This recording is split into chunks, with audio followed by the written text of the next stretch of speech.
The American's White Table by Margaret Raven. Boys and girls, this week we are celebrating Veterans Day. And in our front lobby, you're going to see a white table that has no one sitting at it. It is a special memory of those veterans who are not able to be with us. Some of them have passed away in battle. Some are overseas and just waiting to come home. I have a special story to share with you. It was just a little white table, but it brought tears of pride to my Uncle John's eyes. The Veterans Day, he came for dinner. And he stood by it. It was set for just one person, even though nobody would be eating at it. It was just a small little white table, but earlier that day, Mama had told Gretchen, Samantha, and me the little table we were sitting at for Veterans Day was just like the ones that have stood across America in dining halls of the Army, Navy, Marine Corps, and Air Force since the end of the Vietnam War. The tables honored the men and women who serve in America's armed forces, especially those missing in action, our MIAs, are those persons, prisoners of war, our POWs. It was just a little white table, but it felt as big as America when we helped Mama put each item on it, and she told us why each item was so important. We use a small table, girls, she first explained, to show one soldier's lonely battle against many. We cover it with a white cloth to honor a soldier's pure heart when he answered his country's call to duty. We place a lemon slice and grains of salt on a plate to show a captive soldier's bitter fate and the tears of the family waiting for loved ones to return. She continued, we push an empty chair to the table for the missing soldier who is not there for us. We lay a napkin for the sorrow of the captivity and turn over a glass for the meal they won't have eaten, she said. We place a white candle for peace and finally a red rose in a vase tied with a red ribbon for the hope that all of our missing soldiers will return someday. Mama finished speaking just as sunlight spilled on the table and filled the overturned glass.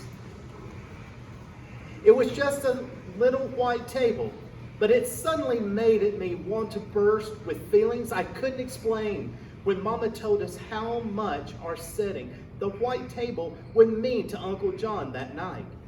Then she told us something we didn't know. Our Uncle John, who gave us big bear hugs and spun us around like airplanes and called me his Katie girl, he was a POW in Vietnam before we were born, a prisoner of war. It was just a little white table, but it gave us the courage to ask Mama what happened to Uncle John in Vietnam. She quietly told us his story. When Uncle John served in Vietnam, he was sent on a rescue mission, and his helicopter was shot down behind the enemy lines, she began. And he and his 3 crew members were taken prisoner. One crew member named Mike was seriously wounded from the crash, but Uncle John and the other men tried to help.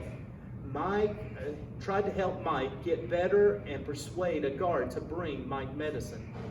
Then on one dry day, when a guard looked away, Uncle John and the others had a chance to escape, but Mike was still too ill to go.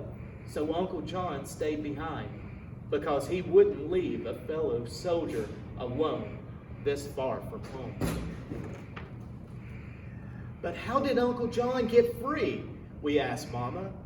Sometime later, Uncle John had a chance to escape again, and somehow he was able to take Mike with him. carrying him on his back and collecting just enough rainwater in big leaves to keep them alive until Uncle John found an American infantry unit to help them.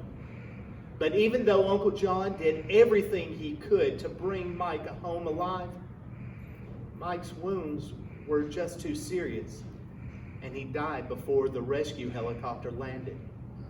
I know that Mike was only 20 years old, and he dreamed of playing football, but he loved America enough to give his life for his country when duty called.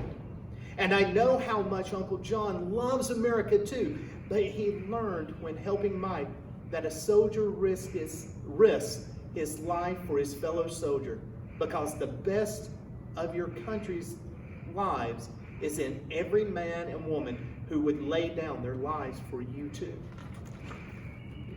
It was just a little white table, but it needed words of gratitude like Mama's Thanksgiving meal. So before Uncle John arrived for dinner, Gretchen and Samantha and I decided to put 3 gifts of our own on the table to honor our veterans.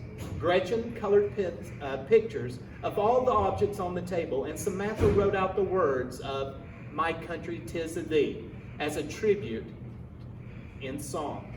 But I didn't know what a 10-year-old girl could ever put on a table that was so important as each veteran's gift of freedom to me. It was just a little white table, but I looked at it all dinner long, and in the quiet inside me, I could almost hear the silent soldiers of the empty chairs saying, "Remember us, please. We are real people like your Uncle John and Mike, who left families and friends home and dreams of our own to protect your birthright of liberty from disappearing as easily as sunlight from a glass." It was just a little white table, but it took my words away when I hugged Uncle John goodnight and wanted to thank him for serving our country so bravely. So I just hugged him even harder and told him I loved him. Uncle John hugged me back even harder, and I had hugged him before. And that's when I knew what I could put on the table. My promise to put the words from my heart into a little book about America's white table. And in the book, I used Gretchen's picture and Samantha's song and Mama's story about Uncle John and his friend Mike, because I hope that everyone who reads it would set a white table on Veterans Day too, so the brave Americans the little table honors won't ever feel forgotten by the country they love so much. Then in the salt on the little white table, I traced the grains of the family's tears. With each man and woman who serves America is to me a hero. And that's when I saw the tears of pride fill my Uncle John's eyes. The end. Veterans Day is a very special day. Many of you have family and friends and neighbors who may be in the military or who may have served. This is what Veterans Day is about, is to honor those heroes, both alive and in memory of those that have passed away. Thank you for listening to my story, my friends. Have a wonderful day.